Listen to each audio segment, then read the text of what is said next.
किसी भी बड़ी कंपनी के बारे में जब हम सोचते हैं तो क्या याद आता है?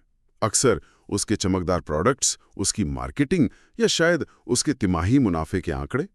लेकिन ये सब तो कह सकते हैं कि इमारत का बाहरी हिस्सा है। उसकी नींव में क्या है? आज हम इसी नींव की पड़ताल करने वाले हैं। हमारे पास ब्लू स्टार कंपनी की पर्यावरण, स्वास्थ्य और सुरक्षा नीति है। इस पर तारीख है 16 अक्टूबर 2025 की। हम इस एक पन्ने के दस्तावेज के एक एक शब्द को समझने की कोशिश करेंगे और देखेंगे कि ये सिर्फ कॉर्पोरेट शब्दजाल है या इसमें सचमुच की कोई प्रतिबद्धता छिपी है। तो चलिए इसकी गहराइयों में उतरते हैं। इसकी शुरुआत ही एक बहुत बड़े वादे से होती है। ये कहते हैं कि सभी कर्मचारियों और हितधारकों को एक सुरक्षित और स्वस्थ कामकाजी माहौल प्रदान करना। अब यहाँ कर्मचारियों के साथ साथ हितधारकों यानी स्टेक होल्डर्स शब्द का इस्तेमाल किया गया है। ये सुनने में तो बहुत अच्छा लगता है, पर इसका असल में मतलब क्या है? ये सवाल बहुत जरूरी है, क्योंकि यहीं से कंपनी अपनी जिम्मेदारी का दायरा तय करती है। देखिए, हितधारक सिर्फ एक कॉर्पोरेट शब्द नहीं है। ये एक नैतिक दायरा है। इसमें सिर्फ आपके अपने कर्मचारी नहीं आते हैं। अच्छा, बल्कि आपके साथ काम करने वाले कॉन्ट्रैक्टर, आपके सप्लायर्स, आपके ग्राहक, मतलब सब लोग? हाँ, और यहाँ तक कि वो समाज भी आता है जिसके बीच आप काम कर रहे हैं। तो जब आप अपनी जिम्मेदारी का दायरा इतना बड़ा कर देते हैं, तो आप दरअसल अपनी जवाबदेही भी बढ़ा रहे होते हैं। मतलब अगर किसी प्रोजेक्ट साइट पे किसी कॉन्ट्रैक्टर के कर्मचारी के साथ कोई हादसा हो जाए, तो इस नीति के हिसाब से ब्लू स्टार भी खुद को जिम्मेदार मान रहा है। कागज पर तो इसका मतलब बिल्कुल यही है। और यहीं पर एक और बहुत सख्त बात कही गई है। लोगों, पर्यावरण और समुदायों की सुरक्षा के लिए एक जीरो टॉलरेंस नीति। जीरो टॉलरेंस, शून्य सहिष्णुता। ये तो बहुत ही ताकतवर बयान है, लेकिन क्या ये एक असंभव मानक नहीं लगता? जीरो टॉलरेंस का मतलब तो हुआ कि कोई भी गलती बर्दाश्त नहीं की जाएगी। क्या ये व्यवहारिक है? मतलब इंसान गलतियां तो करते ही हैं, हादसे होते हैं। यही पर सोच का फर्क आता है। हादसे तो होते रहते हैं वाली जो सोच है, वो एक तरह से रिएक्टिव सोच है। जीरो टॉलरेंस एक प्रोएक्टिव सोच है। ये इस विश्वास पर आधारित है कि ज्यादातर औद्योगिक दुर्घटनाएं और पर्यावरणीय नुकसान रोके जा सकते हैं। ये कहता है कि सुरक्षा के कुछ बुनियादी नियम हैं जिन पर कोई समझौता नहीं होगा। जैसे मान लीजिए, ऊंचाई पर काम करते समय सेफ्टी हार्नेस पहनना। ये कोई विकल्प नहीं है, ये अनिवार्य है। सही बात है। तो ये नीति उस कल्चर को बनाने की बात कर रही है जहां सुरक्षा पर कोई सवाल ही ना हो। ठीक है, तो इरादे तो साफ और नेक लग रहे हैं, लेकिन अक्सर बड़ी कंपनियां यहीं पर कह सकते हैं कि मात खा जाती हैं। एक शानदार विजन डॉक्यूमेंट बनाना एक बात है, और उसे हजारों कर्मचारियों तक पहुंचाना, उसे अमल में लाना बिल्कुल दूसरी। तो सवाल यह है कि इन ऊंचे वादों को हकीकत में बदलने का कोई ठोस प्लान है भी? दस्तावेज में एक पंक्ति है, EHS निर्देशों का अनुपालन हमारी सभी कार्य संबंधी गतिविधियों का एक अभिन्न अंग है। हाँ, और ये पंक्ति बहुत कुछ कहती है। यह उसी सवाल का जवाब देने की कोशिश है जो आपने पूछा। इसका मतलब है कि सुरक्षा कोई अलग से काम करने वाला विभाग नहीं है। यह हर किसी के काम का, हर प्रक्रिया का हिस्सा है। हर प्रक्रिया का? जैसे जब कोई इंजीनियर एक नया एयर कंडीशनर डिजाइन कर रहा है, तो उसे सिर्फ ये नहीं सोचना कि ये कितनी कूलिंग करेगा। उसे ये भी सोचना है कि क्या इसे बनाने वाले कर्मचारी सुरक्षित रहेंगे, क्या इसे इंस्टॉल करने वाला तकनीशियन सुरक्षित रहेगा। सुरक्षा को प्रोडक्ट के जीवन चक्र की शुरुआत में ही डाल देना, यह एक बहुत बड़ा वैचारिक बदलाव है।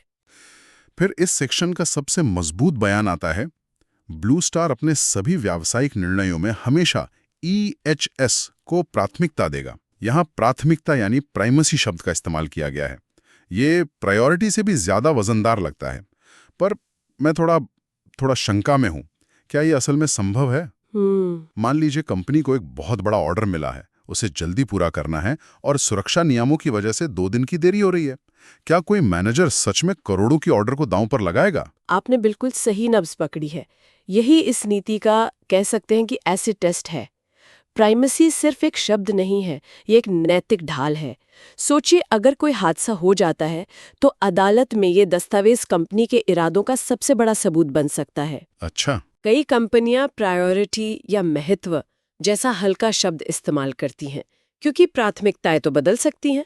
आज सुरक्षा प्राथमिकता है, कल मुनाफा हो सकता है।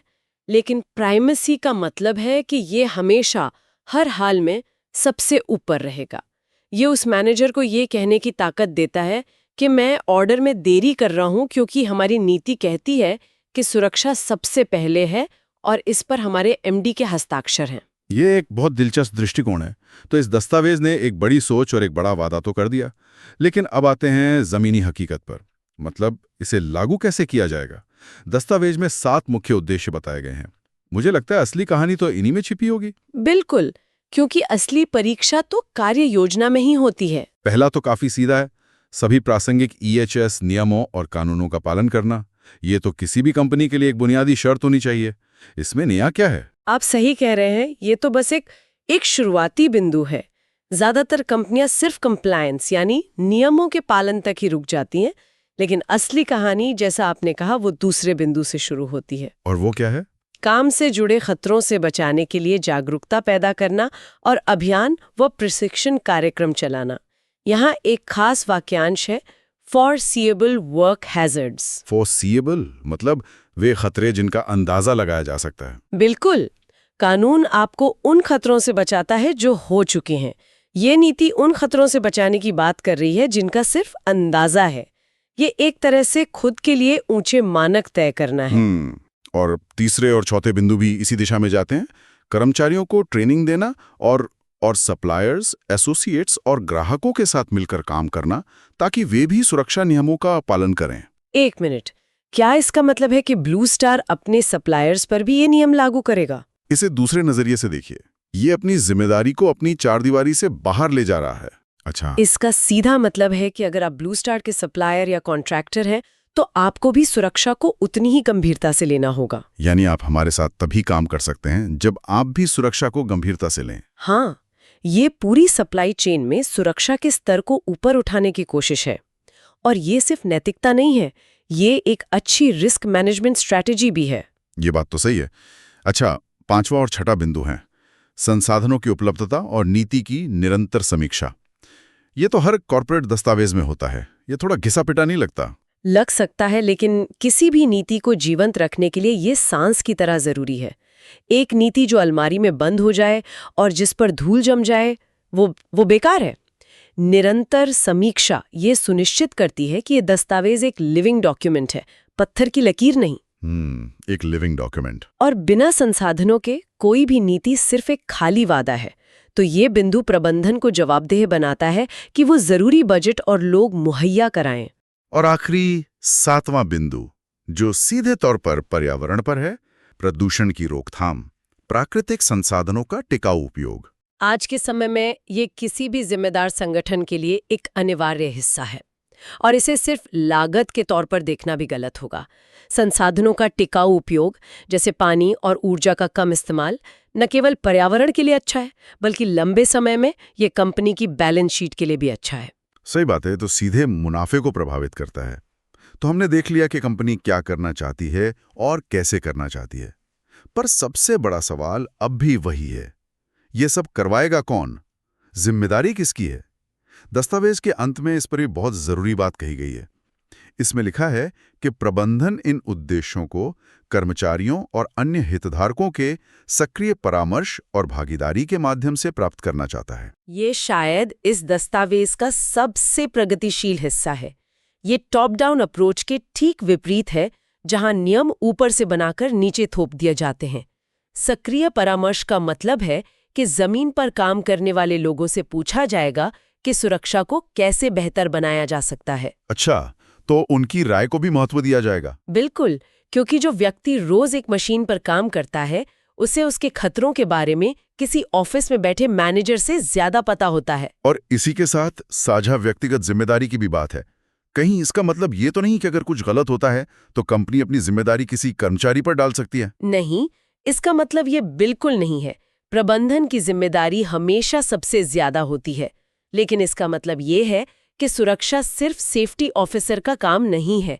हर व्यक्ति की ये जिम्मेदारी है कि वो न सिर्फ खुद सुरक्षित तरीके से काम करे, बल्कि अगर किसी और को असुरक्षित काम करते देखे तो उसे रोके। एक दूसरे का ध्यान रखने वाली संस्कृति बनाने की बात है। हाँ, बिल्कुल। और इस पूरे दस्तावेज के अंत में इस पर अध्यक्ष और प्रबंध निदेशक V.S. आडवाणी के हस्ताक्षर हैं।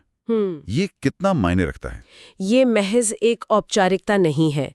जब कोई नीति संगठन के सर्वोच्च पद पर बैठे व्यक्ति द्वारा साइन की जाती है तो ये एक बहुत शक्तिशाली संदेश भेजती है।